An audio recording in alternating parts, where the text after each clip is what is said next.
This prosecutor spent years investigating a Charlotte educator who preyed on foreign children, luring them to Charlotte with false hope and then abandoning them.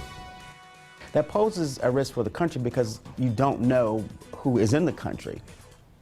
It's now been a week since Evelyn Mack's sentencing, and her case is still generating an immense amount of interest from our viewers. Since our story aired, 250,000 of you have clicked on this story on our app, so we wanted to bring you a follow-up.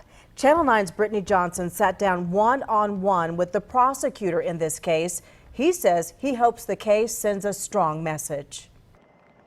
Now that Evelyn Mack is on her way to federal prison, the prosecutor who worked for years to send her there is breaking down the scope of Mack's crime. She specifically had authorization for students who were in the 9th through the 12th grades. And part of her duties include not only educating them, but making sure they're at her school full-time, and they're doing what they're supposed to do, and that did not happen. Assistant U.S. Attorney Kenny Smith says Mack had special authorization through the Department of Homeland Security to bring international students from all over the world here on F-1 visas. There were basketball coaches and recruiters who wanted to circumvent the immigration system and came to Ms. Mack.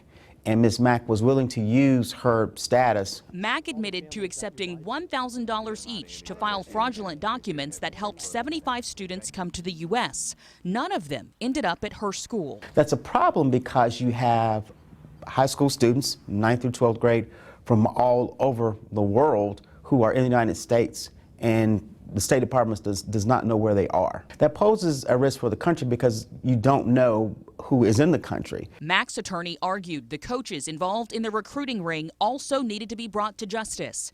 There are co-conspirators mentioned in the indictment, but none by name. Smith would not comment on any ongoing investigations, but he did have this message. We would say if other persons are involved, hopefully they're watching and taking note. In Mecklenburg County, Brittany Johnson, Channel 9 Eyewitness News.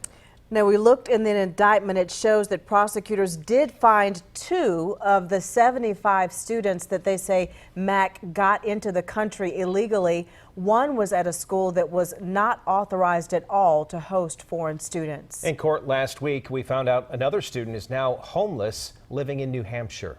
Mack will now spend 18 months behind bars.